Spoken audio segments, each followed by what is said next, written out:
Oke, selamat sore semuanya. Selamat datang kita kembali di acara Exabytes Academy yang kali ini kita akan berkolaborasi ya bersama Easy Store. Nah, hari ini adalah episode pertama dan akan berlanjut lagi di besok ya di tanggal 14 September. Kemudian di episode kedua dan ketiga itu di minggu depan dan terakhir di tanggal 26. Nah, untuk hari ini kita akan membawakan atau berdiskusi mengenai mengoptimalkan bisnis dengan memahami tren dan pasar. Nah, harapannya nanti teman-teman yang bergabung di sini, baik yang di online maupun yang di offline, semua bisa mendapatkan benefit yang maksimal ya, terutama yang di offline sih, karena di offline pastinya bisa langsung bertemu dan bisa langsung praktek bersama dengan pembicara yang kita hadirkan. Nah, cek ombak dulu nih yang di online, toko-tokonya atau peserta UMKM-nya dari mana aja nih di seluruh Nusantara. Boleh diketik di kolom chat. Silakan. Oke, dan di sini ada peserta juga nih dari yang sudah hadir saat ini yang offline, mungkin nanya dulu dengan Mbak siapa, punten. Mohon maaf. Selamat siang Ibu. Hai, Mas Siang. Udah sore ya? Iya. Nama saya Nyoman, produk saya Homemade Tante Nyo. Awalnya sih saya sambal matang aja ya, tapi terus saya buat selai nanas, selai buah-buahan, terus keripik pisang madu juga. Ada kolaborasi dengan temen. Iya. Produk saya lebih ke natural produk ya, jadi nggak ada homemade semuanya, tidak ada pengawet, tidak ada micin dan teman-temannya. Iya. No 4P bilangnya kalau istilah saya di komunitas organik. No 40.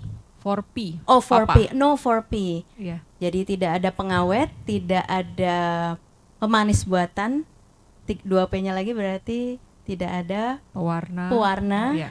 Pemanis. Pemanis, Ya. oke. Wah itu menarik banget ya karena sekarang kayaknya masyarakat Indonesia kayaknya sudah mulai aware ya terhadap kesehatan dari yang buat kesehatan juga dan untuk mungkin ada yang bonus untuk melangsingkan gitu ya biasanya dengan hidup sehat tersebut. Oke. Baik, ini juga masih di awal acara ya teman-teman. Jadi teman-teman yang sudah dapat link registrasi baik yang online maupun offline masih di awal. Jadi yuk kita merapat. Yang di online bisa langsung klik link registrasinya via Zoom. Minimal yang di sekitaran Jabodetabek, yuk kita langsung hadir aja ke Cyber 2 Tower Kuningan lantai 29 di kantornya Exabytes ya. Bisa di-share juga nih info kali ini ya ke teman-teman. Besok kita juga akan ada lagi di jam yang sama. Nah, mengenai Exabytes Academy sendiri ini sedikit kita informasikan ya. Jadi Exabytes Academy ini memberikan pelatihan ya. Basic konsepnya adalah kita ingin memberikan pelatihan yang intensif gitu ya. Berbagi wawasan juga, saling sharing, diskusi. Nanti biasanya di akhir juga ada case study dan evaluasi bersama gitu ya. Jadi kita tidak hanya one way saja, tapi bisa saling bertukar dan bertukar ilmu, berdiskusi dan lebih interaktif gitu ya antara peserta dan pembicara yang akan kita hadirkan. Nah, basicnya untuk yang hari ini dan sampai di sesi terakhir episode kelima itu memang kita ingin fokus mengenai pentingnya digitalisasi bisnis untuk para pelaku usaha gitu ya. Karena sebenarnya para pelaku usaha di Indonesia sendiri khususnya itu memang sepatutnya sudah dapat memanfaatkan berbagai platform yang ada. Kita paham sekali teman-teman UMKM sudah punya social media gitu ya, WhatsApp bisnis paling tidak, dan juga punya toko-toko di marketplace gitu ya, pasti sudah pada punya semua ya gitu ya untuk bisa berjualan secara online. Nah itu yang coba kita manfaatkan lebih maksimal lagi, mengoptimalkannya lagi seperti gimana sih supaya teman-teman UMKM ini lebih bisa efektif lagi. Jadi nggak melulu mikirin gimana sih cara jualan yang efektif kayak gimana. Jadi lebih memikirkan untuk pengembangan bisnisnya, networking dan segala macam. Nah ini kita coba untuk mempermudah dengan berbagai platform menjadi satu wadah gitu ya, satu wadah saja, satu platform saja untuk bisa diintegrasikan gitu oleh teman-teman supaya lebih mempermudah lagi gitu ya teman-teman untuk berjualan ke depannya.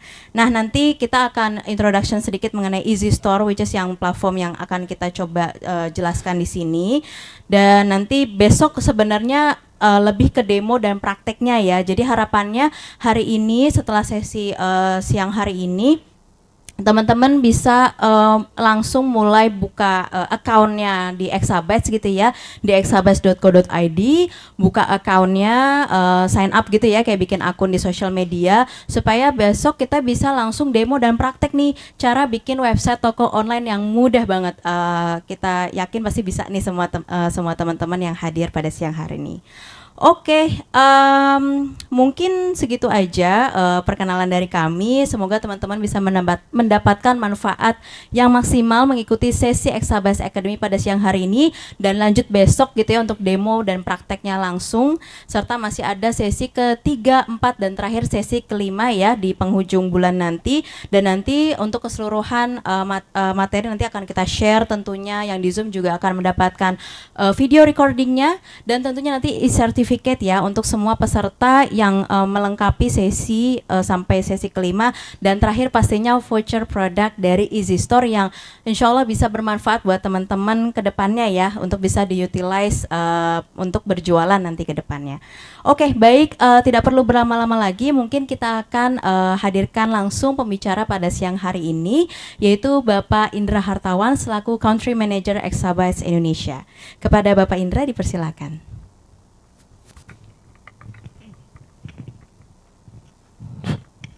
Tes. Oke. Assalamualaikum warahmatullahi wabarakatuh. Sekali lagi terima kasih atas kehadirannya yang ada di kantor maupun yang ada di rumah ya, via Zoom, karena mungkin berbeda lokasi, jauh, mungkin ada kendala juga, tidak dapat hadir in person. Tapi nggak apa-apa. Yang penting semangatnya ya. Ya, di sini saya mau sedikit sharing ya, gimana cara memperkuat online presence ya dari bisnis Anda ya, untuk mempertahankan bisnis Anda atau memperkuat kehadiran bisnis Anda secara online ya. Saya tadi sudah dijelaskan. Oke, sebentar. Oke, ini tadi saya selaku country manager dari Exabyte ya. Di sini saya membawakan mungkin saya memulai dengan pertanyaan ini dulu. Mengapa Anda sekarang perlu mendigitalkan bisnis ya?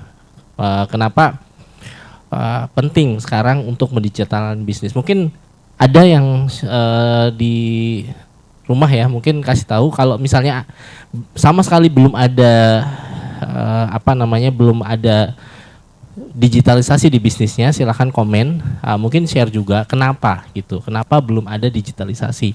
Mungkin apakah ada kendala atau mungkin ada keterbatasan gitu kan, atau mungkin menurut teman-teman nggak perlu online sebenarnya. Nah, ini nanti kita coba lihat.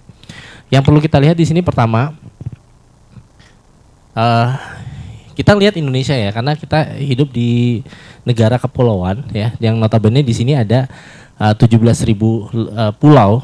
Kita juga punya 272 juta populasi yang ini terus berkembang ya, nggak hanya, kalau nggak salah mungkin di bulan ini sudah hampir 280 ya, beberapa survei bilang seperti itu.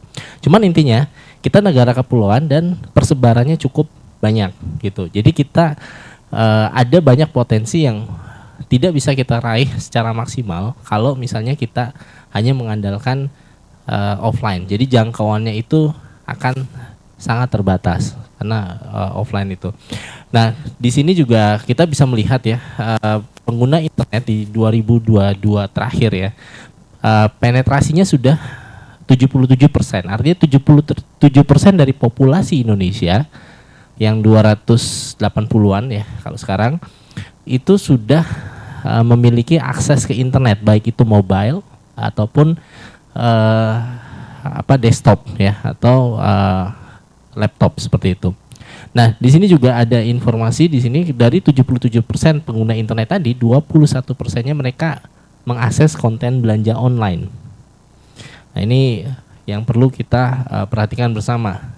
Artinya potensi untuk konten belanja online ini meningkat itu sangat-sangat mungkin dalam 5 tahun ke depan, karena masifnya pengenalan teknologi, masifnya digital literasi dan lain-lain. Terus kemudian ada juga kemarin pas COVID itu juga di-trigger atau men-trigger akselerasi dari digitalisasi atau behavior dari cara orang belanja. Nah ini kita kalau kita ngomongin soal digital atau online, yang pertama itu indikasinya adalah website. Yes, tidak serta-merta website itu menunjukkan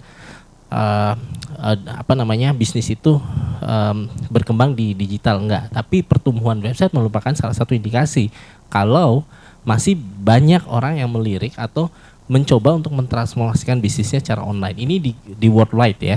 Kita nggak ngomong Indonesia, tapi di sini worldwide. Secara worldwide di situ ada sekitar 175 website baru setiap menitnya, gitu. Secara data yang dikoleksi oleh Netcraft. Jadi kurang lebih seperti itu. Memang di sini kalau dilihat seperti ada kurva naik turun ya, tapi ini ada adopsi yang cukup berlebihan antara, karena dia ada excitement di situ, makanya 2015 sampai 2018 atau 2019 ini terlihat banyak sekali yang ingin punya website. Tapi angka ini cuma menurun ya, bukan berarti dia hilang, enggak, tapi di sini lebih ke arah stabil atau realnya, karena di sini ada excitement, terus kemudian dia normal, jadi pertumbuhan normalnya akan seperti ini. Sedangkan yang merah ini yang jelas-jelas aktif. Kalau ini dia hanya jumlah hostname itu dia server ya, gitu. Jadi ini agak teknis, tapi intinya kita perhatikan di yang merah ini. Jadi pertumbuhannya itu sebenarnya cukup trennya cukup stabil ya, gitu, dari 2012 sampai 2022 gitu. Oke. Nah, terus kemudian kita lihat lagi, ternyata dari survei juga kita lihat secara brand discovery ya. Jadi ketika orang, ini untuk Indonesia ya di sini ya, survei ini dilakukan di Indonesia. Jadi ketika orang mau mengidentifikasi suatu brand baru ya, cara mereka mencarinya itu adalah di internet ya. Karena di sini mereka mencari di search engine. Search engine ini seperti Google, seperti ya ada Yahoo dan lain-lain. Cuman yang populer memang Google ya di sini. Terus yang kemudian baru nomor 2 itu rekomendasi dari sosial media. Jadi top 2-nya itu digital ya. Kemudian baru ads ya. Di top 2-nya ini digital dan organik. Nah, ini penting. Jadi penting nggak sih nanti kalau kita punya bisnis, kita harus melakukan pemasaran online? Penting. Cuman paling penting lagi adalah kita engagement secara organik. Nah ini yang nanti mungkin kita bahas sedikit.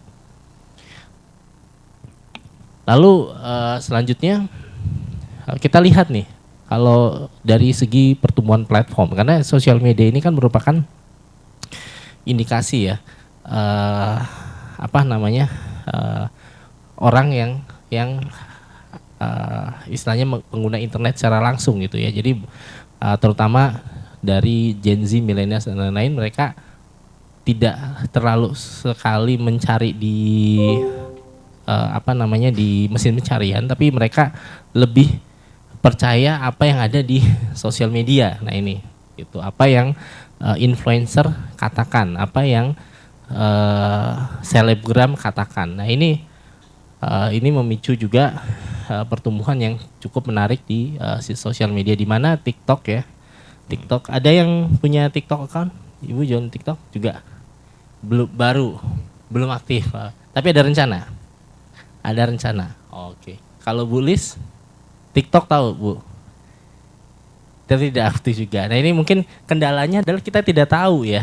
Maksudnya gimana cara memanfaatkan itu kan, betul ya? Secara sudah pernah tapi nggak ngerti isinya karena mungkin gap knowledge-nya agak terlalu jauh ya. Tapi WhatsApp pasti ya. Kalau WhatsApp memanfaatkan di daily-nya untuk bisnis ya. Oke. Nah, di sini dilihat juga secara presentasi pengguna internet ya, dari 16 sampai 64 ya yang menggunakan platform-platform tersebut, WhatsApp itu masih paling tinggi ya. Jadi kalau misalnya ada bisnis yang belum memanfaatkan WhatsApp sebagai cara berkomunikasi, ini ada yang salah gitu kalau menurut saya. Yang kedua Instagram ya. Instagram ini juga cukup masif ya, apalagi ketika mereka Meta ya mengakuisisi dan mengembangkan potensial dari shopnya ya, Instagram shopnya dan ads dan lain-lain. Dia pendekatannya lebih targeted gitu ketika kita melakukan pemasaran di Instagram, kemudian diikuti oleh Facebook, TikTok dan lain-lain. Oke. Nah, kita lihat potensinya ya customer di Indonesia. Jadi ini kita ngomongnya consumer goods di e-commerce ya. Ya, jadi setiap tahun ya ini hanya statistik saja, tapi yang paling penting di sini adalah consumer goods itu ada 62% ya, consumer goods e-commerce spend ya, yang menggunakan mobile phone gitu. Jadi user yang menggunakan mobile phone untuk melakukan transaksi e-commerce ya tadi kurang lebih. Oke. Terus saya lihat lagi dari angle yang berbeda ya. Ini balik lagi ya. Kita nanti berdiskusi karena di sini saya hanya sharing beberapa data. Silakan Bapak atau Ibu yang ada baik yang di sini atau yang di rumah ya, silakan memvalidasi ya. Artinya benar nggak datanya dengan kenyataan yang ada di lapangan gitu. Apakah memang digitalisasi ini memang diperlukan gitu kan, atau tidak, atau memang kita ngelakuinnya harus dua sisi ya gitu. Offline-nya tetap ada, online-nya harus diperkuat juga. Nanti saya masuk ke sana. Nah, ternyata di sini yang menarik ya, fakta menarik. Di sini ada bar yang tinggi-tinggi ini ya. Kalau dilihat frekuensi belanja online 2021, 2022, 2023 yang mana notabene kita tahu ya 2021 sampai sekitar 2022 itu pandemi ya. Jadi periode pandemi. Kita lihat yang tidak pernahnya ya, tidak pernahnya di sini nih cukup tinggi ya. Ini sekitar hampir 50% ya di sini. Jadi tidak pernah melakukan belanja online di 2021 itu sekitar 46% kalau nggak salah ya. 42%, maaf, sekitar 42%. Sedangkan di 2022 kok aneh malah melonjak ketika disurvei ya. Ini kan tepat sehabis pandemik berakhir ya. Itu yang tidak pernah belanja online malah meningkat gitu.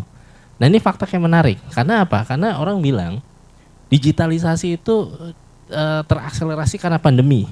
Tapi survei ABGI membuktikan lain ya. Survei dari ABGI ini yang saya dapat reportnya itu membuktikan ada data yang kok tidak match. Nah ini harus kita lihat lagi, kita dalami ya. Terus kemudian di sini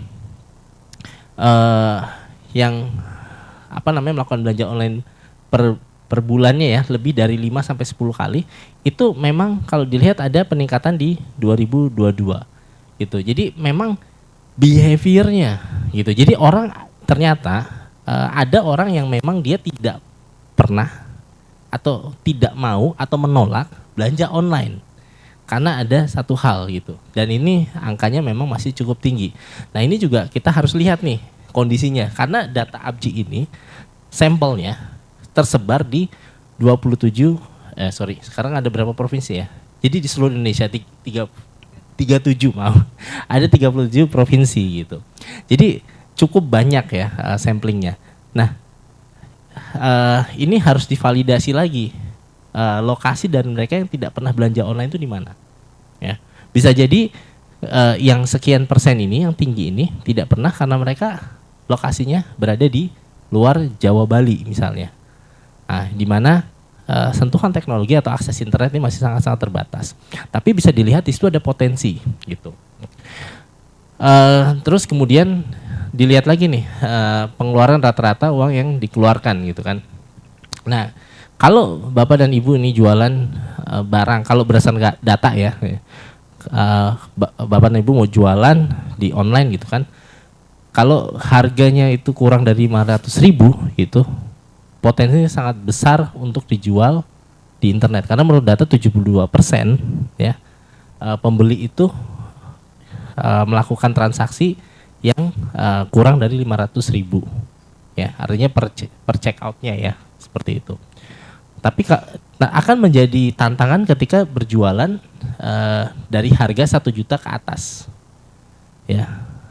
Kita nanti bisa lihat nih, apa sih yang mendasari atau kenapa sih datanya berkata seperti itu. Mungkin kita lihat lagi, saya coba explore lagi. Saya explore ya, ternyata alasan mereka tidak berbelanja online atau ini ya sebelah kanan ya, berbelanja offline itu paling besar dipicu karena alasan lebih suka belanja secara langsung untuk melihat produk gitu ya. Nah ini mungkin kalau kita kaitkan dengan survei sebelumnya ya, bisa jadi tadi karena barang belanjaan yang mau dia beli itu mungkin apa istilahnya terlalu berharga gitu ya. Maksudnya dalam artian harganya mahal, jadi dia tuh nggak mau atau takut ya ada scam dan lain-lain mungkin ya. Ini termasuk di situ memang ada ya di sini ongkos kirim mahal menjadi salah satu ya, yang di 11% dia tidak tahu gitu kan, atau mungkin di sini ada juga keterbatasan barrier karena tidak bisa pakai aplikasinya gitu, atau rumit cara pembayarannya dan lain-lain. Ini alasan belanja offline atau tidak berbelanja di internet. Tapi kita lihat statistik ini mungkin bisa berubah dalam waktu dekat. Kenapa? Karena ada banyak pelatihan yang masif ya, terutama dari pemerintah ataupun yang mungkin Exabyte lakukan seperti ini ya. Kita mencoba men-touch sejauh semaksimal mungkin ke area-area yang mungkin belum mendapatkan digital literacy literasi digital gitu kan. Kemudian kita akan informasikan bagaimana sih cara menggunakan internet, gimana sih cara menggunakan aplikasi, ataupun ada banyak startup di luar sana yang melakukan eksplorasi ya, gimana caranya supaya lebih banyak lagi users di luar Jawa Bali yang bisa menggunakan aplikasi mereka. Nah ini statistik ini mungkin di 2003 ini masih berlaku, tapi ya balik lagi kita nggak akan pernah tahu sampai kapan ya keadaan ini tuh berlanjut gitu, karena makin kesini kan internet makin kencang, aksesnya juga makin baik di daerah-daerah, apalagi kalau Bapak dan Ibu dengar ya sekarang ada satelit ya, internet satelit ya yang luncurkan oleh Starlink ya, dia internet satelit tapi dia di lapisan yang rendah dekat dengan bumi, jadi internetnya akan lebih lancar seperti menggunakan home internet. Nah ini kalau itu terjadi dan akses internet di Indonesia jadi lebih baik, literasi digital itu sampai ke daerah-daerah, statistik ini mungkin bisa berubah. Nah terus kenapa sih ini yang harus kita lihat juga, kenapa alasan orang berbelanja online, dan ini bisa dijadikan mungkin dasar ya untuk memperbaiki performa kita ketika kita melakukan jualan atau pemasaran secara online. Nah ini ada beberapa hal. Yang pertama dari segi harga udah pasti ya, karena di sini dia ngomong diskon dan promo. Tapi ini saya bilang ya untuk UMKM mungkin tidak terlalu pas. Yang lebih pas itu lebih ke arah mungkin providernya, entah itu provider marketplace atau itu provider e-commerce, mereka mengusahakan adanya ini kan incentivize. Tapi kalau menurut saya yang valid adalah lebih cepat dan praktis ya. Walaupun ini cuma 17%, tapi teman-teman UMKM ini bisa melihatnya sebagai potensi ya. Karena kalau kita selalu katakanlah fight ya, atau kita selalu mencoba berperang dengan harga, itu hasilnya juga nggak akan bagus. Tapi kita bisa lihat potensi-potensi yang mungkin nomor 3 atau 4 yang mungkin kita bisa maksimalkan supaya kita mendapatkan pie yang lebih besar atau bagian yang lebih besar ketika kita melakukan penjualan online. Ya, jadi di sini ada alasannya bisa lebih cepat dan praktis, kemudian dapat dilakukan di mana saja, hemat waktu misalnya seperti itu. Nah, terus sekarang bagaimana Pak? Sekarang kan pandeminya sudah berakhir ya. Apakah tren belanja online ini sudah hilang gitu. Tren belanja online-nya mungkin hilang, tapi digitalisasinya tidak. Kenapa saya bilang seperti itu? Kalau tren belanja online mungkin bisa saja menurun, tapi sekarang Bapak dan Ibu di sini ada yang di luar Jakarta nggak? Atau mayoritas Jakarta? Yang di rumah dari Jakarta semua? Oke, ya. Kalau di Jakarta ya, ini terasa sekali. Ada yang tahu QRIS? Ibu tahu QRIS? Tahu QRIS? Sebagai pedagang, QRIS membantu atau enggak? Sangat membantu kan? Ya. Enggak lagi pusing ngasih kembalian, mecah uang gitu ya. Terus juga nggak ada lagi tuh kayak kalau misalnya kita nggak ada uang receh, ya udah Mas, nggak apa-apa, ambil aja gitu kan. Kita relakan lah mungkin 500, 800 rupiah kita gitu kan, biar aja gitu buat penglaris. Nah, dengan adanya sistem pembayaran yang lebih baik ya, atau mungkin kita nyebutnya salah satunya dengan payment gateway ini atau solusi pembayaran QRIS, itu itu sangat membantu baik pedagang maupun user ya, sama-sama punya kepastian ya dalam harga gitu. Jadi nggak ada lagi tuh yang kayak dulu ya udah 200-nya ambil aja, 300-nya ambil aja gitu kan. Buat kita mungkin 200 300 oke lah, tapi kalau lama-kelamaan seperti itu juga buat pembeli kan agak malas ya. Kalau saya berbelanja di situ susah, nggak ada kembalian gitu kan. Saya pindah aja ke tempat lain misalnya seperti itu ya kan. Nah, terus yang kedua, banyak milenial yang sekarang tuh udah mager ya. Mager artinya mereka udah malas gerak ya. Udah nggak mau lagi kayak saya males lah jalan ke sana, kecuali untuk beberapa hal. Kayak contohnya yang mungkin ya sifatnya ada leisure ya atau hiburan gitu ya. Mungkin dia masih mau keluar, minum kopi, nongkrong dengan temennya. Tapi kalau untuk beli barang seperti katakanlah elektronik gitu ya, atau mungkin beli tas, dompet dan lain-lain ya, mereka yang penting tahu aja brandnya, kemudian mereka cari aja official store-nya, kemudian beli di sana gitu. Atau mungkin Bapak dan Ibu punya produk yang unik gitu ya, punya brand sendiri gitu ya. Makanan cepat saji tadi ya, Bulis tadi apa makanan cepat sajinya? Batagor ya, yang frozen gitu ya. Jadi orang kan udah tahu kualitasnya, Batagornya seperti apa, bisa dilihat di review gitu kan. Jadi banyak sekali pilihannya. Jadi ngapain saya harus capek-capek keluar, buang bensin gitu ya. Tinggal order dari kurir bisa datang, kemudian kita bisa langsung nikmati. Nah, nyatanya di sini saya dapat juga berita ya. Salah satunya ini ada mall di Depok yang lagi agak ramai juga, dia bilang di Tanah Abang banyak toko-toko yang tutup dan dipaksa untuk coba berjualan lewat TikTok ya. Katakanlah di sini ya menggunakan live selling ya, atau social commerce seperti itu. Ternyata ya tadi orang tuh udah dengan kebiasaannya, bahkan sekarang pun ya banyak sekali perkantoran ya yang dimana staffnya itu udah malas untuk WFO ya. Jadi lebih memilih kalau bisa hybrid ya hybrid, kalau bisa WFA. Artinya saya bisa saving banyak hal gitu kan, nggak cuman uang aja tapi waktu gitu. Nah ini pertanyaannya harus kita coba jawab dan validasi sendiri gitu ya. Nah ini juga relate ke bisnis Bapak dan Ibu. Kira-kira setelah pandemi kembali nggak omsetnya seperti sebelum pre-pandemic? Kalau Bulis kembali? Belum ya? Kalau Bu Nyoman gimana? Oh baru waktu pandemi.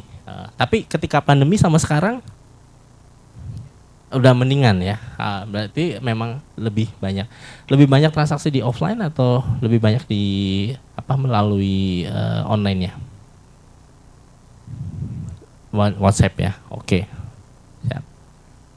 Nah, ini atau mungkin bisa ya komentar yang ada di rumah ya. Ini coba. Oke, nggak ada yang komentar ya. Oke. Ya silakan ya kalau misalnya ada yang di rumah ada pertanyaan atau mungkin mau komentar silakan aja di chatnya, nanti saya akan intip-intip. Nah ini kalau kita ngomongin digital itu ada 3 hal. Yang pertama platform, ya. Yang kedua payment sistemnya. Yang ketiga itu delivery sistemnya, gitu. Kalau kita ngomongin soal digital, saya nggak bilang full sales di online enggak, tapi kita ngomongnya digitalisasinya, ya. Sekarang coba dicek ya Bapak dan Ibu sekalian ya, ada nggak hal dalam bisnis Bapak dan Ibu sudah melakukan pemanfaatan digital, ya, gitu. Yang pertama kalau misalnya segi platform ya bisa lah tadi ya, salah satunya Bu Nyoman tadi ya menggunakan WhatsApp ya untuk perjuangan, Bu Lis mungkin WhatsApp juga atau ada sama lewat WhatsApp juga ya. Tapi mempublish WhatsApp-nya itu di mana ya? Informasi WhatsApp-nya itu ada di mana? Ditaruh di website kah, di sosial media atau di mana? Sosial media, pakai sosial media untuk mempromosikan. Kalau Bu Nyoman, WhatsApp bisnis. Oh, tapi nomor itu nggak dicantumkan di tempat lain, nggak? Oh, jadi pemasarannya dari mulut ke mulut ya saat ini. Oh, di marketplace juga ada. Oke, ya berarti buka account di sini, Tokopedia, Shopee ada ya. Di 2 itu ada. Oke, siap. Nah ini tadi, tapi dealsnya atau konversinya terjadi di WhatsApp ya, betul ya? Tanya-tanya, kemudian nanti oh ya saya order, baru nanti mungkin dia balik lagi ke marketplace-nya atau mungkin langsung order transfer di WhatsApp bisnisnya begitu, kurang lebih ya. Oke. Nah itu satu. Pembayarannya sekarang saya tanya, kalau pembayarannya Bu Nyoman pakai apa? Kebanyakan transformasi. Kalau banking, Bulis sama banking kebanyakan ya, pakai transfer biasa ya, bukan yang virtual account dan lain-lain ya, nggak menggunakan kayak payment gateway atau apa, enggak ya? Gimana? Pakai QRIS juga. QRIS-nya pakai apa? Dia register terus nanti dikasih QR, digerainya. Ya, digerai pas digerainya. Oh, oke. Pas pembelian di tempat ya. Oke. Nah, seperti itu. Nah, alasan kenapa sih pembayaran online ini diminati, atau saya ngomongnya nggak online ya, tapi digital lah ya. Karena kan ini kan kita ranahnya adalah digital ya. Kenapa pembayaran digital itu diminati? Yang pertama karena memang dia sifatnya real time. Begitu sudah ada pembayaran kita langsung dapat notifikasi. Yang kedua itu mudah dan praktis ya, tadi sudah disampaikan. Kemudian aman ya. Aman artinya ini udah kayak sistem bank, kayak e-wallet, ada historicalnya dan lain-lain. Kemudian didukung oleh banyak provider. Maksudnya di sini juga bank. Terus transaksinya juga mudah dianalisa. Kalau misalnya tadi, oh ini siapa sih yang bayar gitu kan? Kita bisa kelihatan. Oh dari si A, dari si B gitu kan. Kita bisa lihat secara langsung.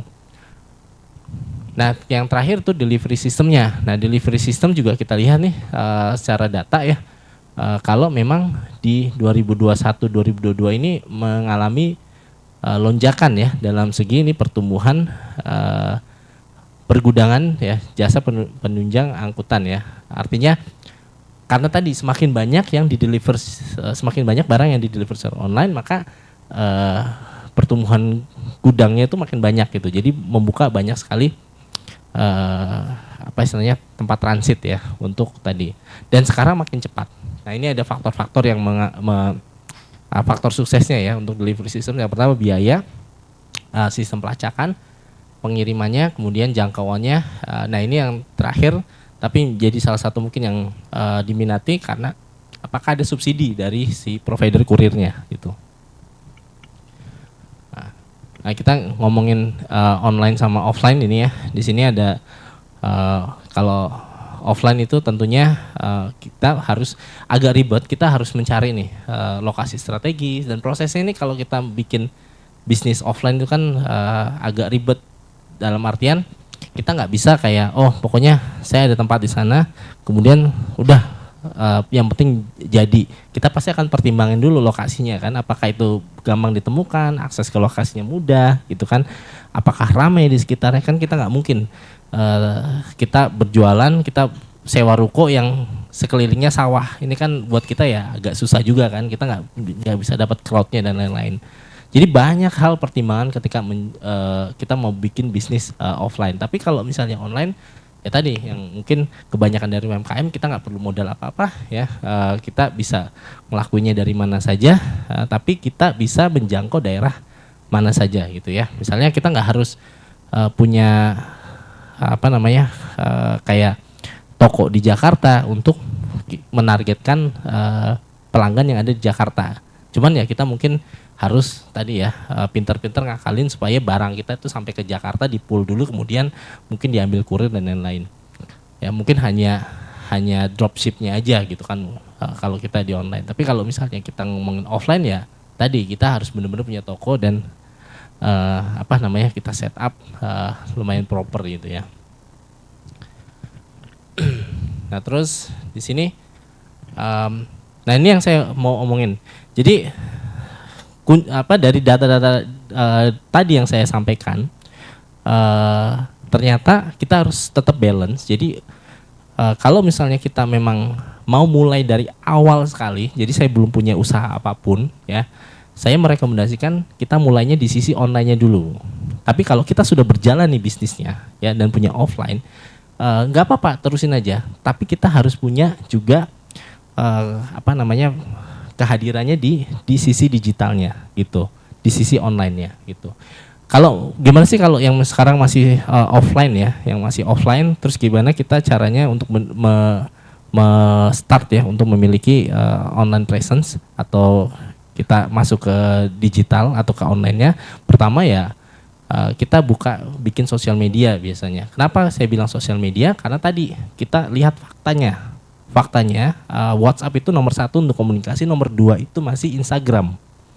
Jadi kalau Bapak dan Ibu tuh bingung ya, saya mau buat apa dulu nih sosial medianya? Bukan Facebook, bukan TikTok, yang pertama dibikin sosial medianya adalah Instagram. Terus kemudian kalau kita sudah bikin itu Instagram, bikin konten yang menarik ya, bisa dijadikan showcase dulu. Jadi Instagramnya itu dijadikan showcase, kemudian mungkin bisa attract dulu ya, kemudian mungkin kita invite beberapa teman kita yang di lingkaran kita aja dulu atau pelanggan-pelanggan kita yang sudah ada untuk visit dan likes Instagram kita, supaya nanti men-trigger algoritma dari si Instagram sendiri untuk naikin dari popularitas dari Instagram kita gitu ya. Terus yang kedua, kalau misalnya memungkinkan ya bisa dipikirkan gimana caranya membuat konten yang viral gitu. Cuman kalau enggak ya sudah nggak apa-apa, yang penting kita ada dulu presensi di sana. Kemudian ketiga baru lakukan aktivitas digital marketing gitu ya. Jadi ya bisa melakukan lewat WhatsApp tadi ya, atau bisa mulai investasi di ads dulu kecil-kecilan.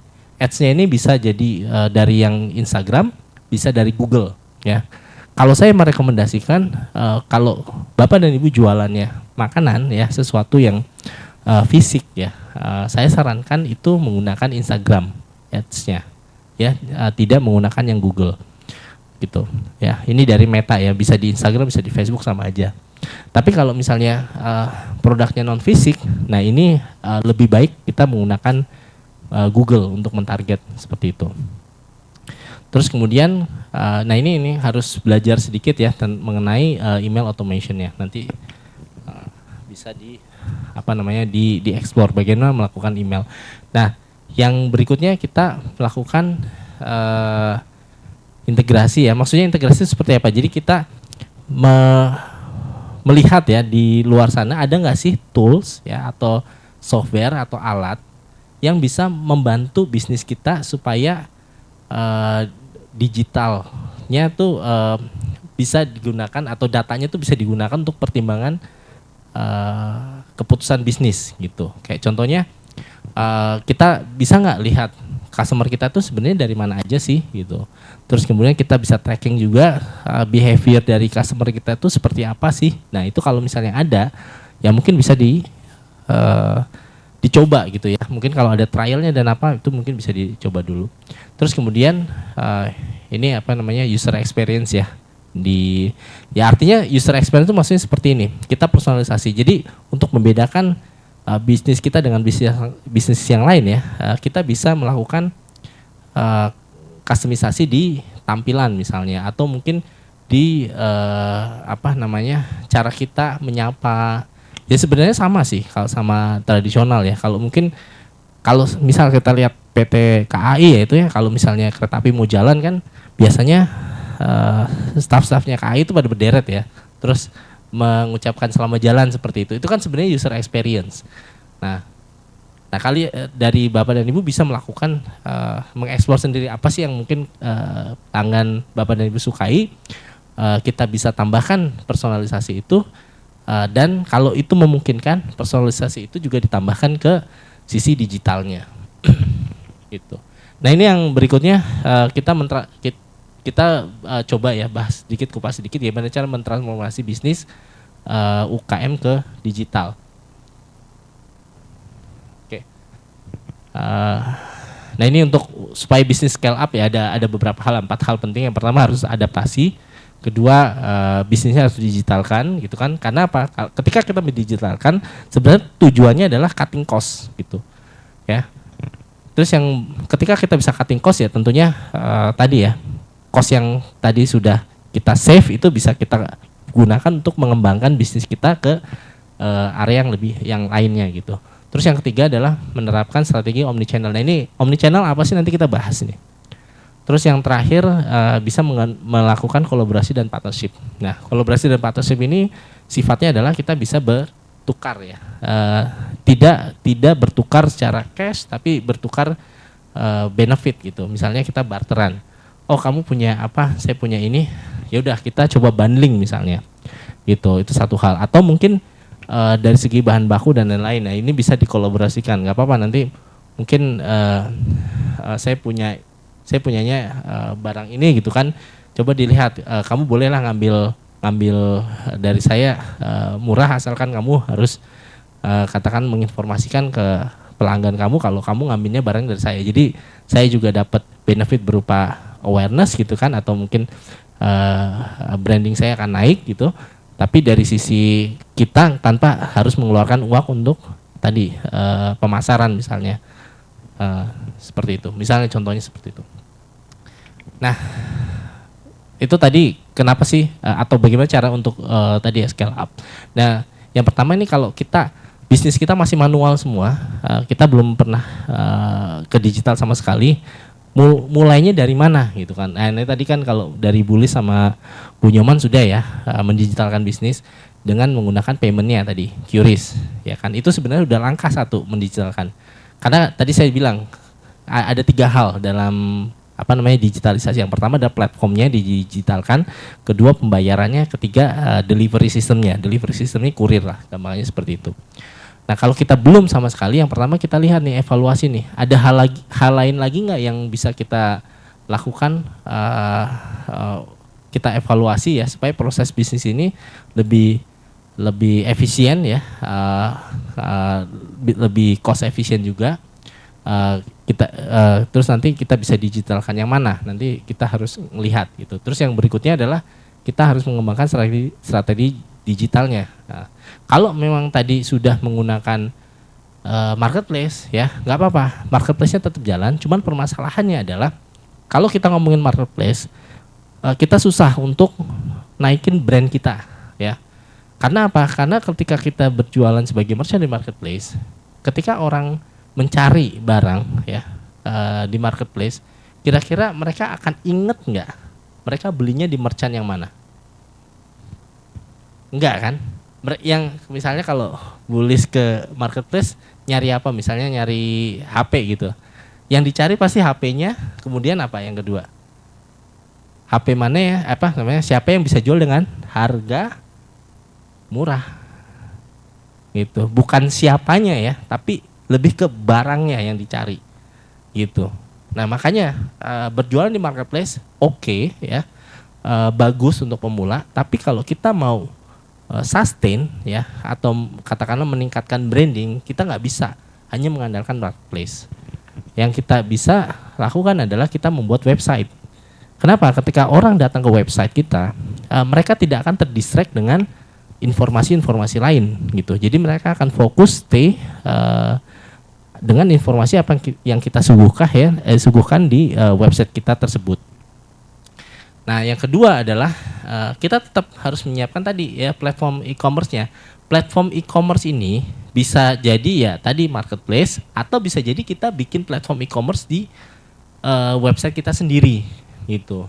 Jadi maksudnya platform e-commerce ini website ini kan kadang-kadang ada banyak bentuknya ya. Dia cuman bisa cuman buat katalog informasi tapi transaksinya itu terjadi misalnya di WhatsApp atau di di marketplace. Ya nggak apa-apa.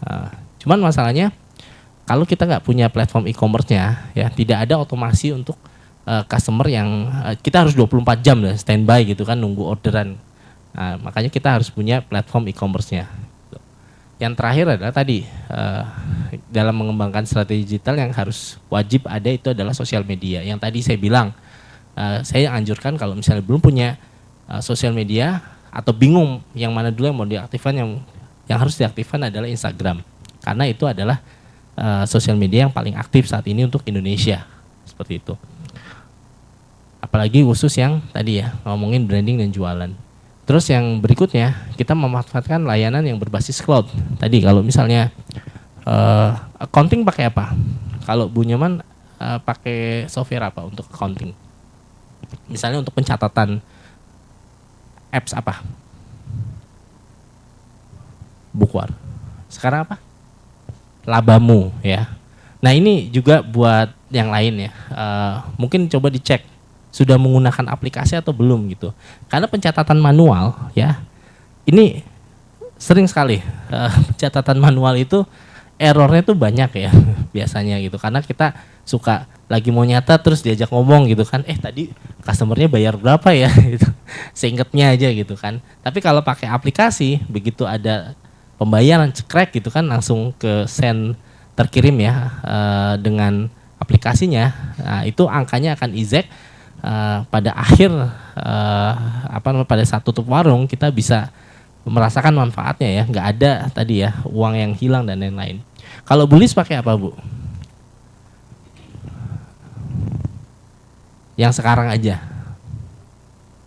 Oh, tapi enggak, biasanya dicatat di mana kalau ini ada transaksi di buku ya. Nah itu ya manual, nggak apa-apa Bu. Maksudnya kita lihat nanti kita bandingkan manfaatnya tadi gitu. Nah itu. Terus kemudian menerapkan POS. Nah ini kalau POS ini biasanya sekarang POS sudah canggih ya, nggak harus punya alat ya. Kadang-kadang pakai HP Android pun itu sudah dijadikan POS pun bisa. Atau mungkin yang Gojek, Tokopedia kan sekarang ada tuh yang untuk merchantnya ya. Itu juga sebenarnya udah semi POS gitu. Nah terus kemudian setelah ini sudah jadi. Nah saatnya untuk melakukan penetrasi ke masker atau penetrasi ke market ya atau melakukan pemasaran ya dengan tadi langkah-langkah pemasaran digital. Terus yang berikutnya kita melakukan peningkatan dukungan pelanggan ya dan pengalaman pelanggan. Nanti saya kasih contohnya di belakang. Yang berikutnya aktifkan otomatisasi. Nah ini yang tadi saya bilang. Contoh kalau misalnya kita tanpa otomatisasi sama sekali gitu kan, order hanya bisa terjadi ketika kita bangun atau kita available ya, atau kita tuh ada gitu untuk memproses pembayaran. Tapi kalau ada otomatisasi ya, kita lagi tidur pun orang malam-malam order gitu kan, nanti dia bisa melakukan pembayaran sendiri, terus kemudian dia bisa pilih kurirnya mana yang dia suka sendiri, memasukkan nanti dikirim ke sini gitu. Jadi besok pagi kita bangun ya, kita cuma lihat ini ada pelanggan udah bayar nih, saya harus kirim ke sini, ya kan? Itu pentingnya otomatisasi. Kalau nggak ada otomatisasi, ya kita harus manual nih. Orang mau bayar, dia harus nyariin kita harus bilang oh ya Pak ini nanti harganya sekian ya, bayarnya ke sini ya, nah, seperti itu.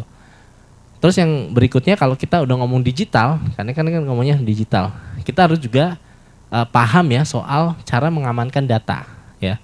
Karena data ini kalau misalnya kita tidak proteksi di awal atau kita caranya gampang sih sebenarnya. Kalau mengamankan data ya cari aja provider yang memang mereka sudah punya fitur tersebut gitu atau sudah punya pemahaman cara mengamankan data gitu. Itu gampang. Ini bisa katakanlah di transfer ya tanggung jawabnya ke pihak ketiga. Terus yang berikutnya pelatihan digitalisasi yang konsisten terhadap tim. Nah, kita kadang owner ya. Kita mau digitalisasi tapi orang yang di lapangan kadang-kadang atau yang melakukan proses itu mereka tuh mikirnya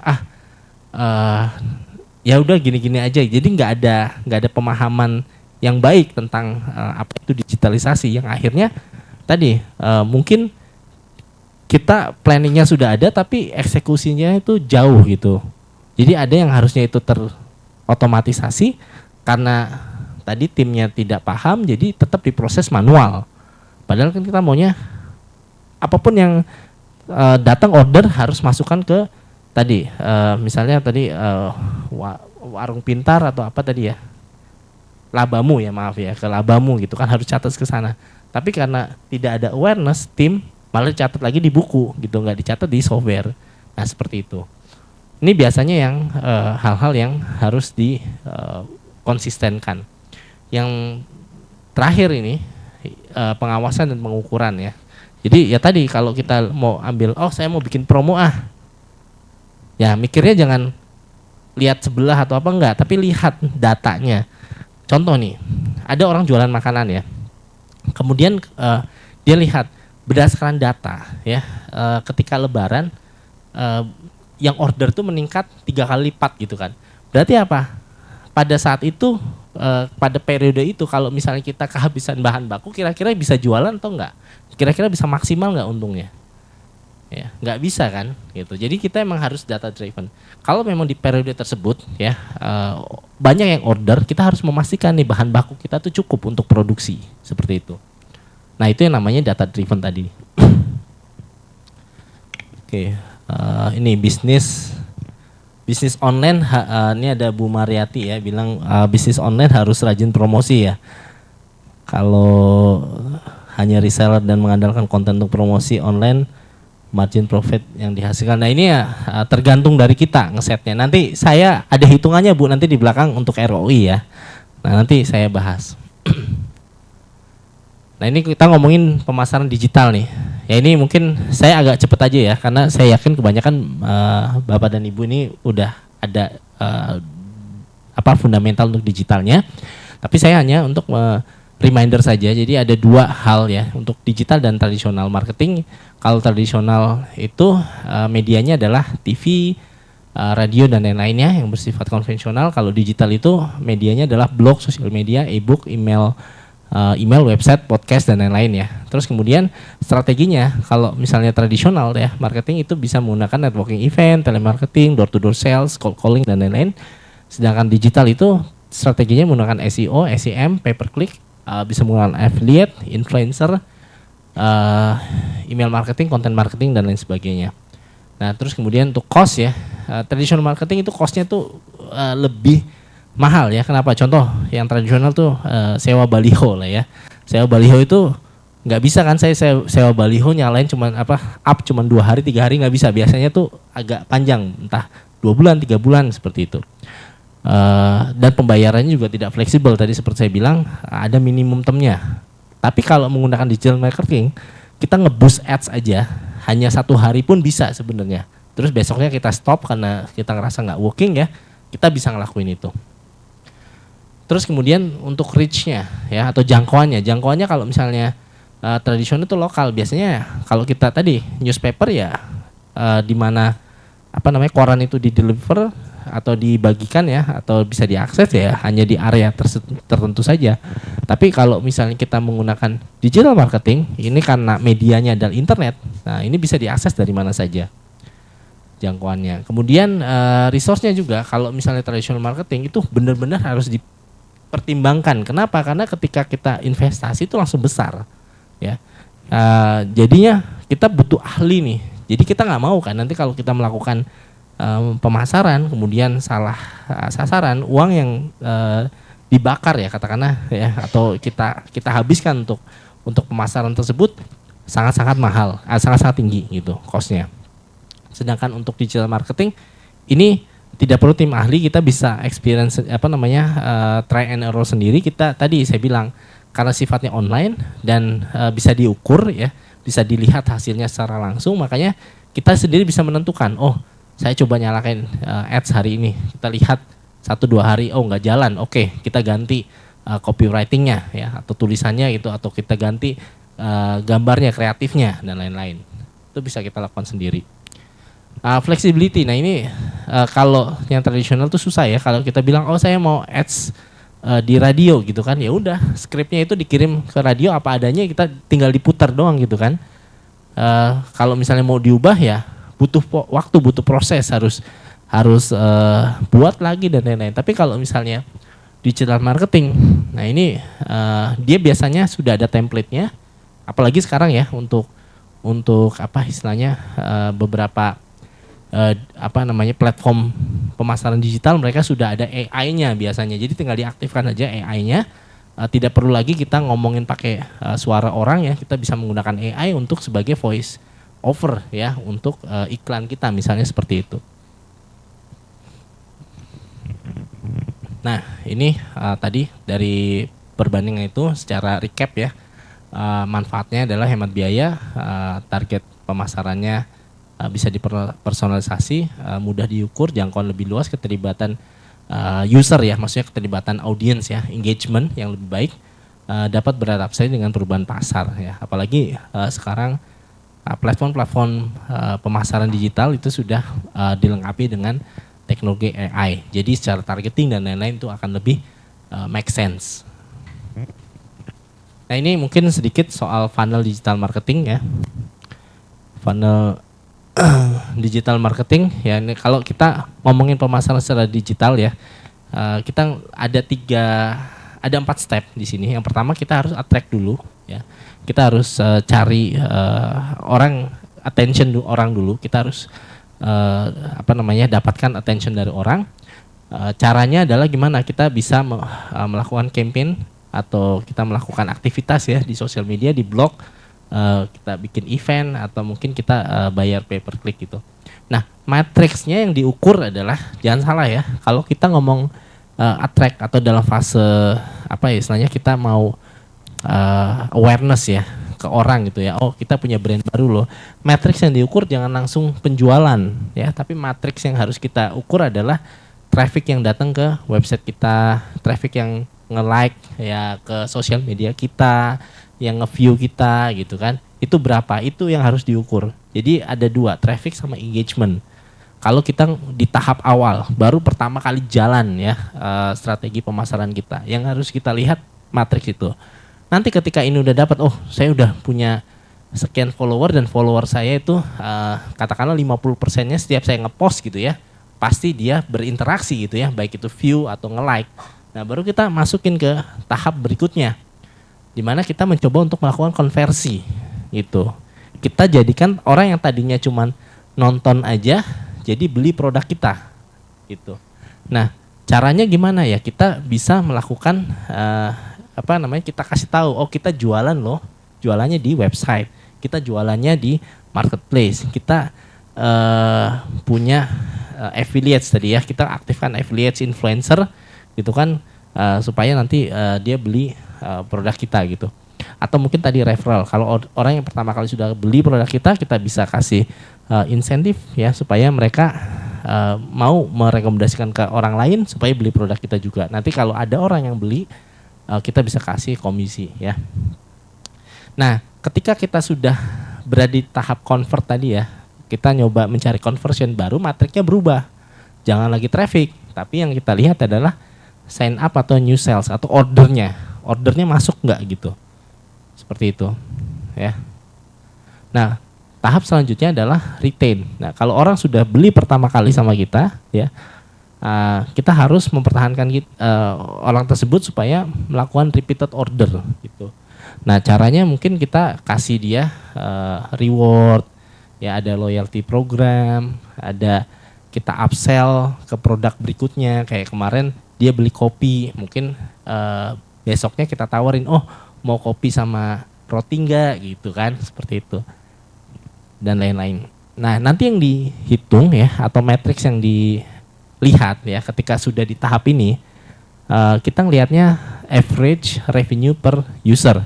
Jadi rata-rata spending satu orang itu ya, atau satu customer itu di kita setiap setiap tahunnya, bisa setiap bulannya. Nanti kita lihat, oh bulan ini dia spending 50.000. Kita lihat lagi di bulan berikutnya dia berkurang atau bertambah gitu. Jadi average-nya harusnya naik terus gitu. Nanti itu yang jadikan metrik. Dan terakhir, kalau misalnya ini dilakukan secara konsisten ya, maka akan grow dalam segi jumlah usernya. Karena kan setelah ini kita harus nyari lagi nih, attract orang baru lagi, akuisisi orang baru lagi, dan seterusnya. Oke, saya coba agak cepat ya. Nah ini kalau tadi ya sudah ngerti funnelnya, sekarang gimana sih cara kita implementasi pemasaran digitalnya? Yang pertama ini, kalau bingung banget ya, nggak tahu ya, kita bisa pakai yang namanya ChatGPT loh. Coba kita tulis ini ya, buatkan rencana pemasaran secara detail dengan uang 3 juta rupiah untuk usaha kecil. Kita enter, langsung muncul, gitu. Nah, ini juga membantu sebenarnya. ChatGPT tahu ya, ada yang tahu ChatGPT belum? Belum.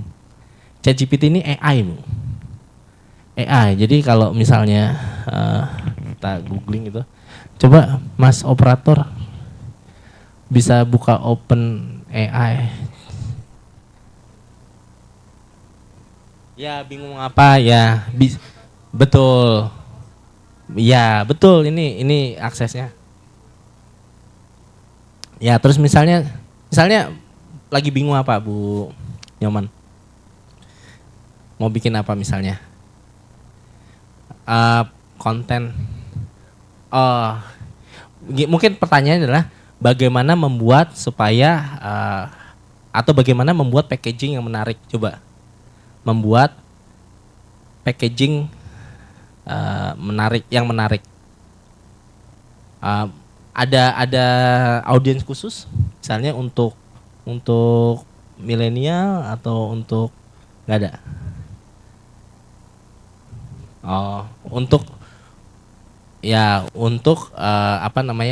usia target 30 sampai 40 tahun. Ya gitu aja. Coba. Nah, ketika di enter nanti dia akan muncul tuh, membuat kemasan. Nah, pertama apa nih? Jadi emang dia teoritis ya. Cuman kita bisa lihat gitu. Iya. Jadi kita bisa lihat, oh apa sih yang harus dilihat? Oh logonya harus menarik, tipografi itu tulisannya ya, fontnya gitu ya. Kemudian materialnya harus berkualitas, bla bla bla. Panjang ya. Nah, kalau misalnya bingung, kita selalu bisa memanfaatkan tool yang ada di internet untuk membantu. Ada beberapa software juga gitu ya. Contohnya kita menggunakan collaboration tool ya, entah itu Lark, entah itu Freshworks, itu sudah ada integrasi AI-nya. Jadi hal-hal yang mungkin dia, jadi kayak ada ininya kayak bot yang merekomendasikan kita gitu misalnya, atau misalnya kalau gambar dia ininya toolnya beda lagi namanya, Midjourney ya, Midjourney gitu. Coba buka Midjourney, ada nggak? Nah contohnya bikin misalnya ke Discord, nama ininya Discord platformnya gitu ya, DISCORD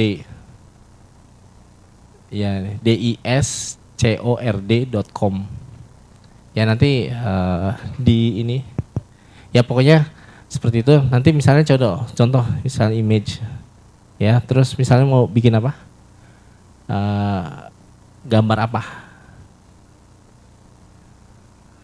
hampers yang harus lebih spesifik ya. Kayak contohnya ini kan realistic astronaut using laptop backgroundnya warna putih, futuristik, muka astronotnya lagi ngeliat ke laptop gitu. Ya, apa namanya? Mungkin logo, jar, hampers dan lain-lain. Saya nggak ahli. Coba contoh aja. Ya, produk packaging misalnya. Ya. Oke. Ya. Udah klik misalnya. Kamu klik apa? Produk packaging, food, design, vector ya misalnya. Nah, ini nanti sudah dimasukin ini ya, sudah di-input gitu ya. Nanti dia akan keluar.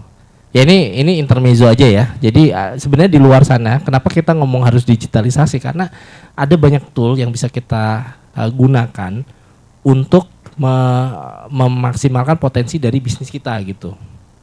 Dan ini masih ini berbayar. Kalau ini saya lupa berapa, $20 ya, sekitar. Ya mungkin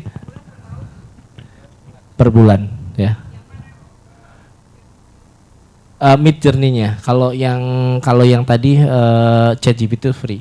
Anyway, nanti kalau emang tertarik kita akan coba bikin kelas ini khusus AI ke depannya.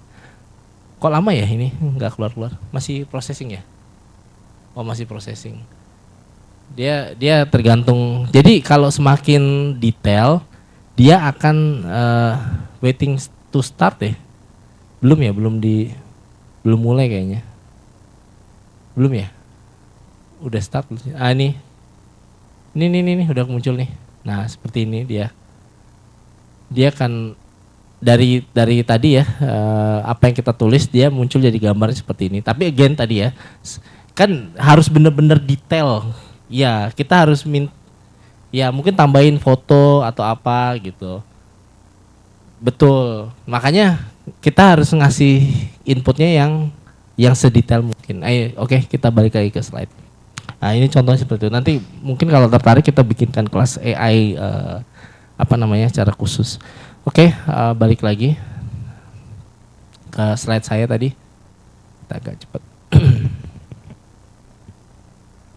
Oke ya, ini tadi kalau misalnya nggak punya ide gimana caranya, kita bisa pakai ChatGPT. Ini tadi ya, contohnya bikin rencana pemasaran bla bla bla bla bla. Nah, gitu. Oke, terus ini saya ngomongin sedikit agak out of topic. Jadi kalau kita ngomongin SEO itu apa sih? Nah, kalau misalnya kita googling ya, tampilannya itu ya search engine optimization, tapi dia sifatnya adalah organic. Jadi kalau SEM itu search engine apa? Marketing, lupa. Search engine marketing, artinya itu bayar gitu. Kalau search engine optimization tuh dia organik. Jadi kalau ngelihat di Google tuh seperti ini. Kalau dia ada tulisan sponsor ya, itu dia namanya SEM atau kita bayar. Tapi kalau dia di bawah nih ya, paling bawah nih, tidak ada tulisan sponsornya, outputnya itu berarti dia SEO. Kalau dia berupa map gini ya, ini sebenarnya juga SEO gitu, karena kita nggak butuh bayar, cuman output di sini adalah relevansi dari tadi masalah lokal tadi ya, localization, atau dia akan merekomendasikan bisnis yang ada di sekitar tempat kita mencari data tersebut gitu ya. Google akan merekomendasikan. Nah, ini contohnya seperti itu. Itu bedanya SEO sama SEM. Terus kita ngomong lagi kalau misalnya kita mau utilize SEO gimana? Kita bisa menggunakan namanya Google Trend. Nanti seperti ini tampilannya ya. Jadi bisa identifikasi saya hanya pengenalan aja. Jadi saya akan skip ke beberapa hal ini. Tapi saya hanya menginformasikan gitu. Terus juga nanti kalau misalnya mau detail soal SEO itu bisa menggunakan beberapa tool seperti ini. Namanya ada WordStream keyword, ada keyword tool, ada search.com dan lain-lainnya. Jadi ini kalau kita mau siap memaksimalkan tadi ya ranking pencarian kita ya di search engine, itu kita bisa menggunakan tools seperti ini. Nah, ini contoh tampilan dari Google Keywords Planner, tapi saya nggak akan bahas detail ke sana. Saya hanya ingin istilahnya memberikan pemahaman. Jadi kalau misalnya kita melakukan di digital itu kita bisa tracking ya, dan melakukan pengukuran. Kayak contohnya ada metode yang namanya UTM gitu. Nah, UTM ini nanti kalau kita kasih di URL kita ya, jadi nama websitenya terus slash ada ada parameter UTM ya. Nanti kita bisa nge-track UTM ini dari Google gitu. Jadi kita bisa tahu, kita ngelakuin ads ini melalui medium ini gitu kan, performanya seperti apa. Kita nanti bisa tahu. Yang ngeklik ada berapa, dari mana dan lain-lain. Itu nanti kita bisa tahu. Nah, ini contoh yang tracking yang dilakukan ya. Jadi kita bisa lihat nih. Ini sorry banget, kecil banget ya kalau yang dari Zoom. Jadi kita tahu nih, hari ini ada berapa yang datang ke website kita, ngeklik promo tersebut dan lain-lain gitu ya. Oke. Atau kita bisa menggunakan fitur-fitur seperti shortener link. Nah, ini tadi yang siapa tadi tanya ya, Bu Maria ya, investasinya ya, untuk berapa margin profit yang bisa dihasilkan itu biasanya kita harus ngitungnya dari ROI bukan dari marginnya. Jadi kayak contohnya kita investasi untuk ads sekian gitu.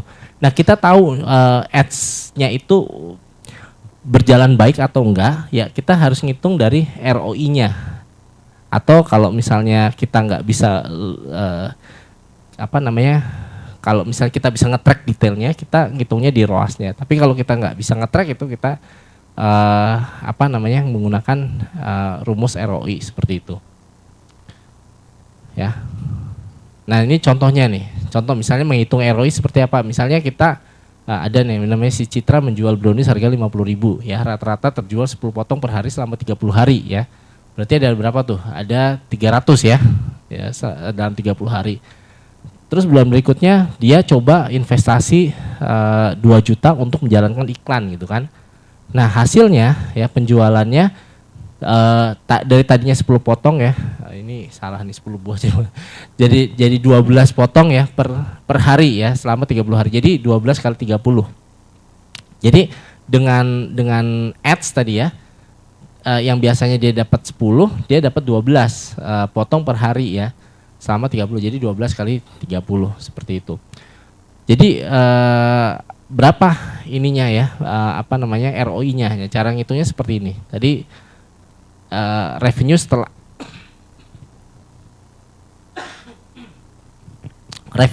ads dikurangi revenue sebelum ads, terus kemudian dikurangi marketing investmentnya. Jadi rumusnya seperti ini. Setelah ada ads, revenue jadi 12 kali 30 kali 50.000, dikurangi sebelum ads 10 kali 30 kali 50.000 ya kan, dikurangi tadi investasinya 2 juta, dibagi marketing investment dikalikan 100, ketemu angka 50% ya ROI-nya. Jadi artinya dia 50% lebih ya dari apa yang kita investasikan. Jadi kita kan dapatnya 1 juta ya, revenue-nya bertambah 1 juta dibandingkan kita belum menggunakan ads. Nah, kalau hasil revenue penambahan revenue tadi dibagi jumlah investasi kita kan kita tahu. Jadi investasi kita ini efektifnya 50% dari apa yang kita investasikan. Paham ya maksudnya, hitungannya seperti itu ya. Jadi kita investasi 2 juta untuk jalanin ads. Nah, dari kegiatan ketika kita melakukan kegiatan ads tadi ya, kita bisa mendapatkan revenue 1 juta tambahan daripada normal rate-nya kita ya. Itu dibagi dengan total investasi, maka kita dapat angka ROI 50% gitu. Nah, terus kapan kita menggunakan rumus ROAS? Ketika kita tahu nih, nah di sini kita jual harga 50, jual 10 potong per hari, kemudian Citra melakukan kegiatan pemasaran alokasi 2 juta. Nah, tapi di sini ya, dari kegiatan ini yang dapat dilacak pembelian dari iklan. Nah, ini nih kata kuncinya. Dia tahu, ternyata yang beli dari iklan itu ada 80 buah brownies ya, yang dia track dari menggunakan tadi. bisa pakai shorting dan lain-lain. Nah, berapa investasi pemasarannya? Ya, hitungannya ada seperti jumlah sales ya, yang kita tahu nih 80 dikalikan average product price, kemudian dibagikan advertising cost. Jadi 200% ternyata, misalnya contoh seperti itu. Ini cara ngitungnya. Artinya kita invest 2 juta, kita lihat ternyata return ke kita itu 2 kali dari apa yang kita investasikan untuk ads. Nah, itu. ROI yang sehat, yang jelas ya tidak negatif ya, harus di atas berapa, apa namanya, di atas 100% yang sehat. Kalau misalnya tadi ya, kalau kita ngomongin ROI-nya, saya ngeluarin 2 juta, tapi kok ternyata sales saya 0 ya di sini, artinya ROI-nya 0 gitu kan, berarti ya saya ngebuang uang 2 juta gitu loh. Jadi kalau mau sehat, saya keluarin 2 juta, saya minimal dapat lagi 2 juta. 50% pun ini belum sehat. Gitu, karena apa? Kita investasi tambahan 2 juta, tapi kok kita dapatnya cuma setengah dari apa yang kita sudah keluarkan ya. Jadi yang sehat itu harus di atas 100%. Nah ya, tapi kan kita ngelihatnya ROI dari apa? Dari marketing tadi ya, dari investasi marketing. Jadi kita ngomong ROI-nya dari mana? Patokannya dari 2 juta ini, bukan dari bahan baku, bukan dari apa. Nah makanya kalau kita ngelihat ini, kok udah kita ngeluarin 2 juta, dapat revenue tambahannya cuma 1 juta, artinya kan kita nggak untung ya. Ya. Seperti itu. Ya. Jadi mungkin hari ini sampai ini saja ya. Mohon maaf, saya buka beberapa pertanyaan ya. Nanti kita akan, sebenarnya ini yang terakhir, maaf ini terakhir, udah materi terakhir sih, omnichannel. Nah sekarang kan saat ini Bapak dan Ibu mungkin berjualan di multiple channel ya. Kenapa saya ngomong multiple channel? Atau mungkin kalau memang sudah omnichannel bagus, tapi kalau saya lihat kebanyakan UMKM di Indonesia itu ketika berjualan, mereka hanya menambahkan opportunity di channel lain. Misalnya saya jualan di toko offline, ya. Kemudian saya biar dapatin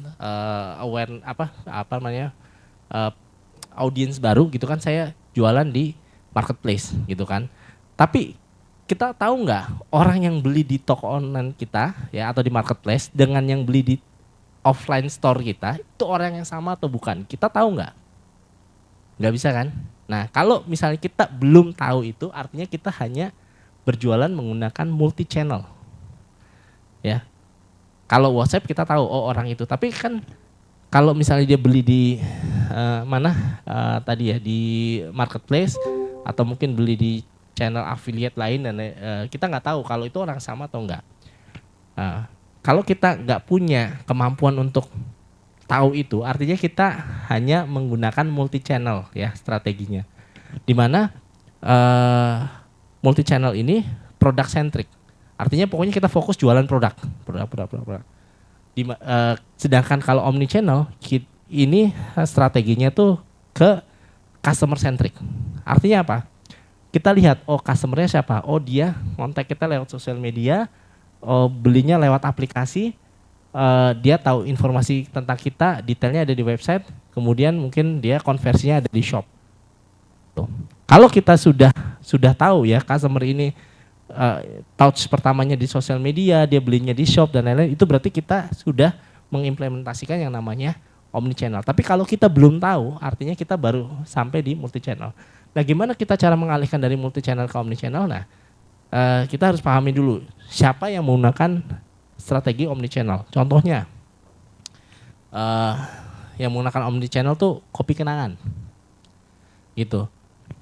Kalau kita melakukan campaign ya, dia di semua ininya dia akan mengirimkan kita jadi dia ada di WhatsApp, dia ada di aplikasinya kopi kenangan, dia ada juga di misalnya di sosial media, di TikTok dan di Instagram gitu ya.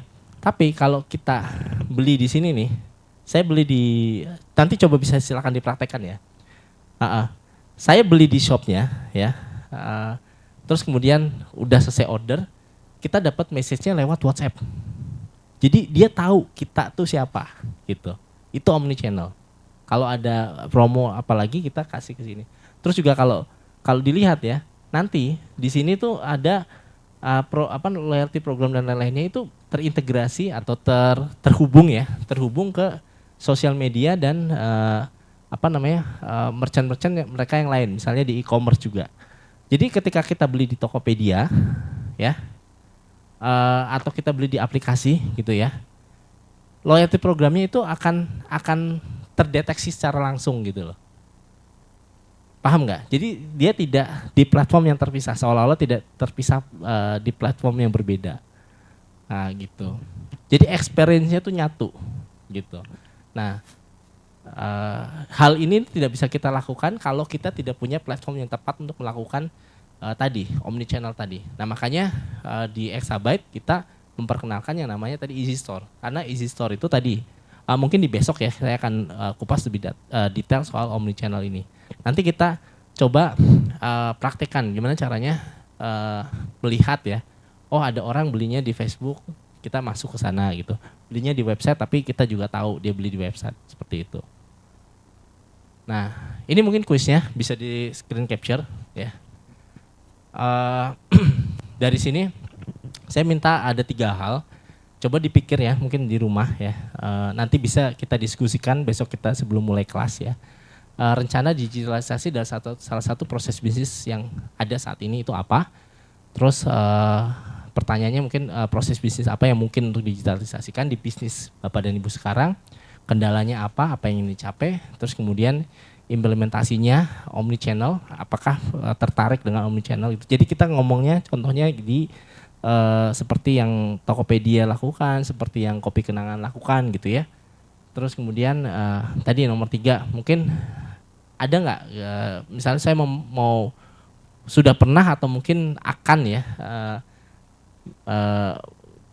melakukan aktivitas pemasaran, coba hitung ROI dan ROAS-nya dengan skenario bisnis Bapak dan Ibu saat ini. Ya nanti skenario bebas aja, tapi paling tidak saya pengen tahu kalau Bapak dan Ibu memahami ROI sama ROAS itu bedanya apa gitu. Ya. Oke. Sebelum saya tutup mungkin saya buka 2 pertanyaan aja kali ya, Mbak Ayu. Ya, silakan. Ya, tadi online sudah, mungkin ada pertanyaan dari Bapak dari Ibu Lis atau dari Ibu Nyoman. Tes. Ya, silakan. Ya, tes. Terima kasih Kak untuk waktu yang diberikan. Sama-sama. Mengenai platform ini Kak ya. Ini mungkin masih baru bagi kami kan ya Kak ya. Apakah platform ini bisa Easy Store ya maksudnya? Oh, Easy Store-nya ya, ya, nama Kak, ya. platformnya nama Easy Store. platformnya Easy Store. Okay. Easy Store ini bisa untuk yang tadi seperti dijelaskan ya. Ya. Bahwa kita ini bisa terhubung ke sedikit sih saya tadi bertanya di luar Kakak ya. Ada salah satu Kakak di sini saya bertanya apakah ini platform ini sama dengan yang saya sebutkan salah satu, katanya beda karena ini bisa kita terhubung dengan pelanggan kita. Iya, dimanapun mereka channelnya. Iya, gitu. channelnya mungkin ada di e-commerce mana gitu kan ya, bisa terhubung langsung. Ya. Nah, ini bisakah kita dituntun bisa. sampai ke arah itu gitu? Bisa. Karena kan besok. Oh, besok ya. Ya besok. Okay. Jadi kan ini materinya dulu soal digitalisasinya dulu. Iya, baik, nanti kalau ada pertanyaan mendigitalkan bisnis, karena kan kita pengennya bertahap ya.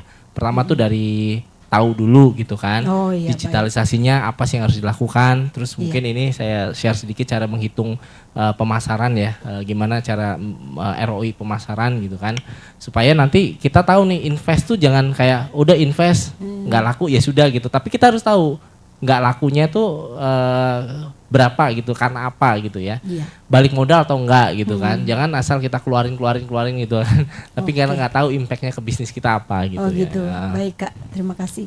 Nah kemudian tadi apa ya, lupa deh. Jadi itu pembayarannya bagaimana Kak? Pembayaran untuk tadi platformnya. Platformnya ini berbayar terus apakah Ya kalau misalnya kita dari misalnya difasilitasi oleh dinas atau apa gitu kan, itu memang ada berbayarnya, tapi dikasih gratis, dikasih free setahun gitu. Baru nanti tahun berikutnya baru kita berbayar, tapi berbayarnya juga tidak full gitu karena difasilitasi pemerintah. Nah, apakah ini sama seperti itu atau bagaimana ya pembayarannya? Nah, terus sampai nanti akhirnya kan ya kita tadi dari multi channel sampai di omni channel ya. Itu nanti kita dibimbing sampai ke sana ya Kak ya. Nah, itu. Terus kemudian seperti platform-platform yang lain gitu kan. Kita tuh setelah didampingi ya, didampingi untuk mempergunakan platform tersebut, kita juga dibantu pemasarannya ya dari platform itu sendiri dan dari semua karyawan-karyawanya yang ada gitu. Iya. Iya. Ya makanya sebenarnya kalau misalnya mau silakan datang aja. Oh gitu ya Kak ya. Jadi Silakan misalnya datang. nggak harus sendirian, bisa yang key personnya tadi mau menghandle platform itu, nggak apa-apa, disuruh datang aja di pelatihannya besok. Oh gitu ya Kak. Ya. Ini kan pelatihannya sampai tanggal 26 ya. Ya betul. Ya, jadi kita bisa datang setiap hari. Enggak, ada jadwalnya. Oh, ada nanti jadwalnya. di-share. Oh iya, nanti di-share. Iya. Iya.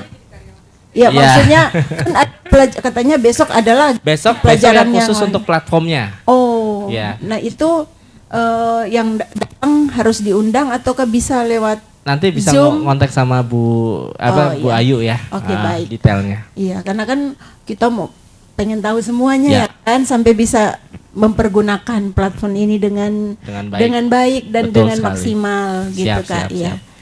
Dan Ya. kemudian yang tadi saya bilang, apakah kita bisa dibantu sampai nantinya akhirnya kan kita banyak produk-produknya Kak ya.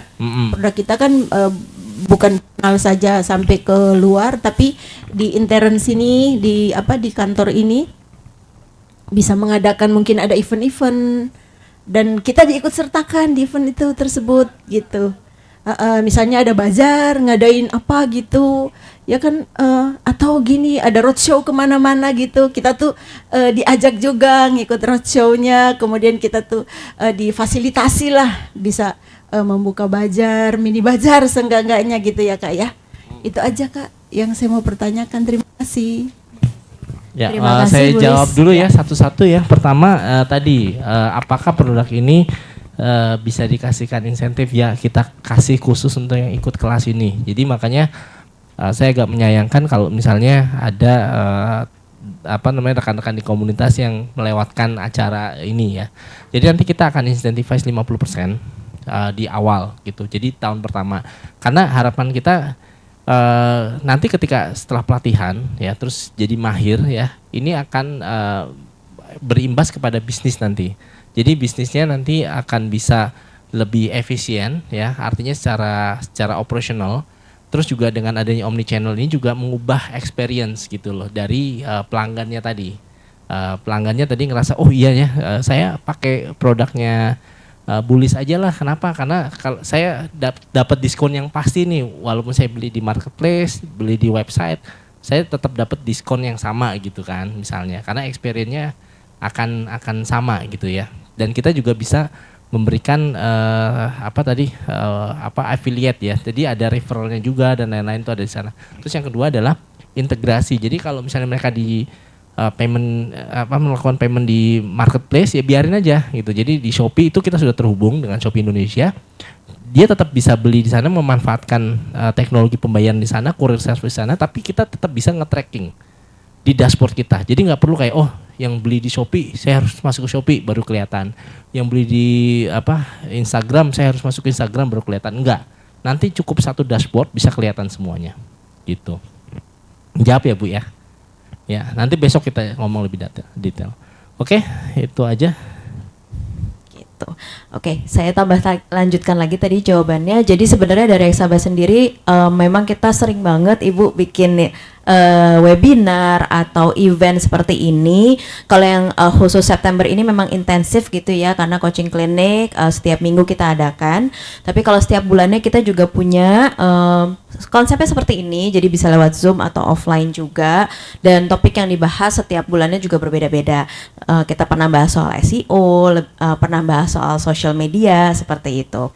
Nah, kalau yang tadi terkait untuk kontribusi atau dukungan teman-teman juga nih berpartisipasi dalam bentuk open bazar, tentunya. Jadi kebetulan kita baru kenalan ya Bu ya sekarang ini.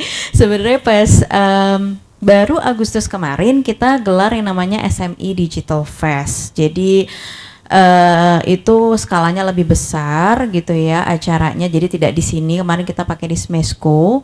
Jadi di situ justru kita menantikan sih sebenarnya dari teman-teman UMKM untuk showcase produk teman-teman gitu ya lewat bazar. Jadi kemarin banyak yang turut serta, ya kemarin sih baru sekitar 10-an ya yang ikutan gitu, karena our first time yang memang ada bazarnya gitu Bu Nyoman dan Bulis, karena sebelum-sebelumnya kan kita terkendala dengan pandemi ya. Jadi pas kita gelar SME Digital Fest tahun sebelumnya itu lewat online gitu ya. Terus hybrid juga belum maksimal banget. Jadi baru pas kemarin Agustus itu kita gelar yang ada bazarnya. Jadi harapannya mungkin tahun depan ya, kalau misalnya kita adakan lagi, nanti kita pasti akan mengajak teman-teman semuanya. Atau nanti kalau di event-event berikutnya, kita juga pernah bikin roadshow juga ke kota-kota besar di luar Jakarta. Jadi nanti pastinya akan kita gandeng lah Bulis dan Bu Nyoman seperti itu. Iya.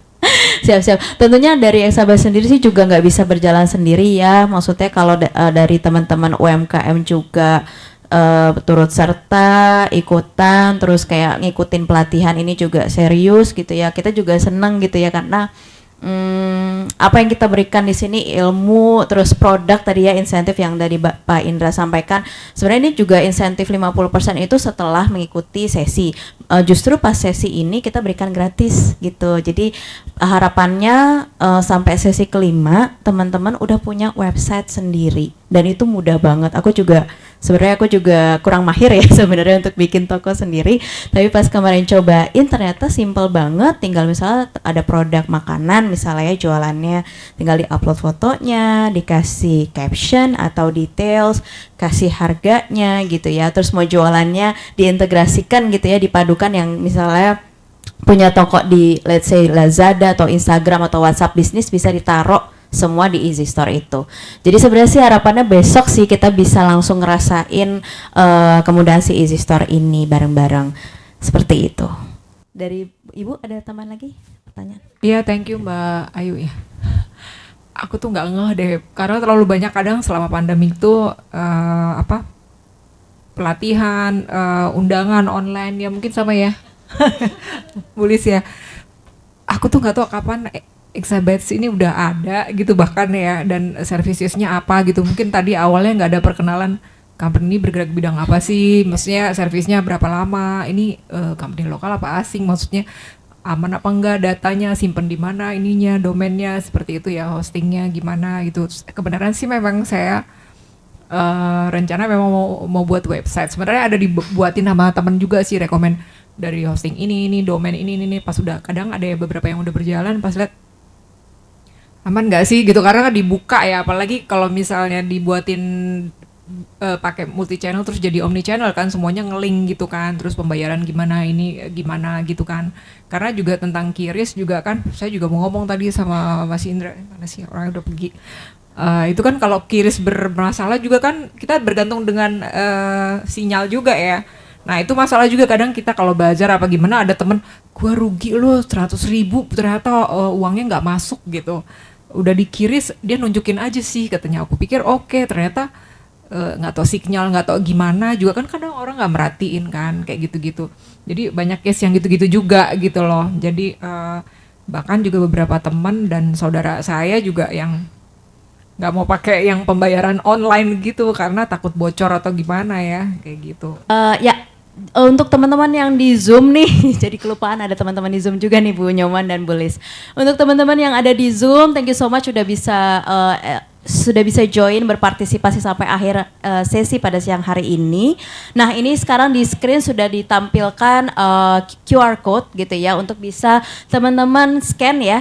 Jadi share feedback teman-teman ya mengenai sesi pada hari ini gitu ya, gimana komentarnya, kesan dan pesan, atau ada feedback ya untuk kita bisa perbaiki lagi untuk besok dan seterusnya, dan event-event Exabyte selanjutnya.